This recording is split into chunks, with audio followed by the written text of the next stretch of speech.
السلام عليكم ورحمة الله تعالى وبركاته. أخواتي، كيف نتوما؟ لاباس عليكم؟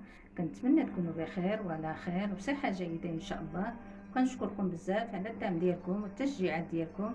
اسمحوا لي على هذه الإضاءة اليوم، غادي نشارك معكم واحد الحلوى معروفة عندنا حنا في تطاون في فلات تطوانيين على حقهم وطريقهم كما كنعملوا منا في البيت ديالي، وتنشارك الوصفة معكم. كيجيو روعة في المذاق ولذاذ ومنسمين بالازهار والمسكه الحره والجنجلان والنافع وحبه حلاوه نتوما كتشوفوهم. دابا غادي ندوزو ان شاء الله طريقه التحضير والمقادير.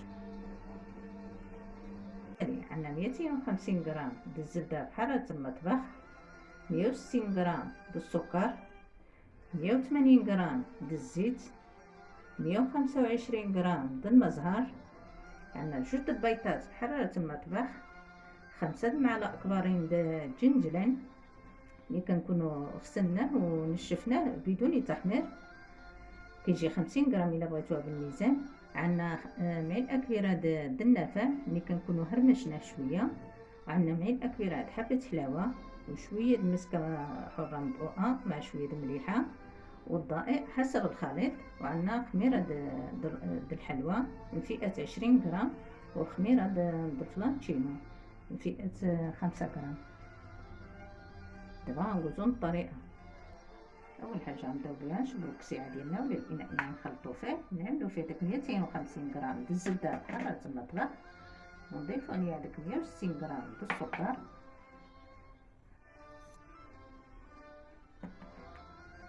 نخلطو بيدنا حتى يندمجو لنا العناصر.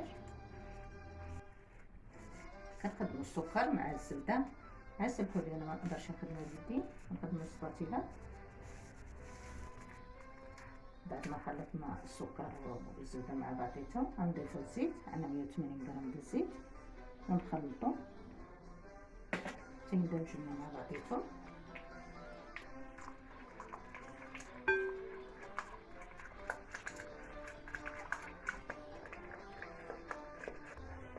بعد ما خلطنا الزبده والسكر والزيت، الزبده خصها تكون عندنا بحراره المطبخ وتسهل علينا نخدمو بها. غنضيفو داك 125 غرام د المزهر اللي كيكون اثر على اليد ولا نوعيه جيده، ونخلطو حتى يندمجو لنا العناصر. بعد ما دخلنا المزهر مع الزبده والسكر والزيت، غنضيفو داك جوج بيضات بحراره المطبخ. وهاد الفلفلات كل واحد عنده الطريقه ديالو، كل واحد كاين اللي كيعملوا البيضات، كاين اللي كيعملوا بلا بيضات. انا عملت لكم بالطريقه ديالي كما كنعملوا انا في البيت ديالي. نضيفوا شويه د المليحه وشويه د المسكه حره مطبوعه ومعلقه د النافع مهرمش، معلقه كبيره، ومعلقه حبه حلاوه، و5 معالق كبارين د الجنجلان 50 غرام. واحد النسمه د المزهر كتحمر. كما كتشوفوا القوام د الخليط ديالنا كريمي. غادي نضيفو داك الساشيه د كريم كراميل اللي كيكون بدون سكر.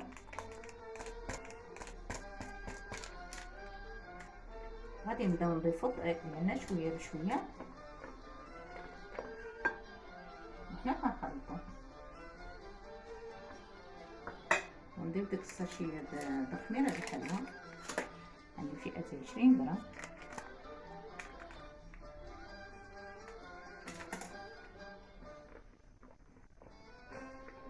نخلط الخليط ديالي تنحصل على واحد العجينه كتكون طريه ما كتلصقش في اليد.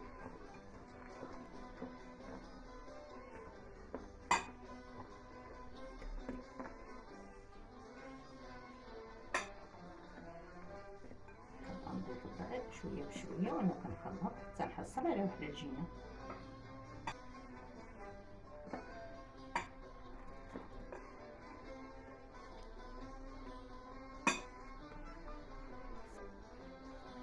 دابا نعمل يدي اللي تقلب الخليط.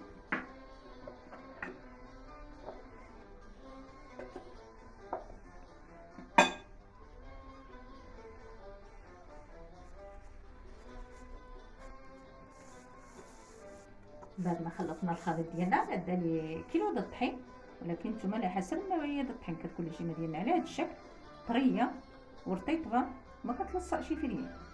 دابا غنقولو باش نشكلو الخليط ديالنا.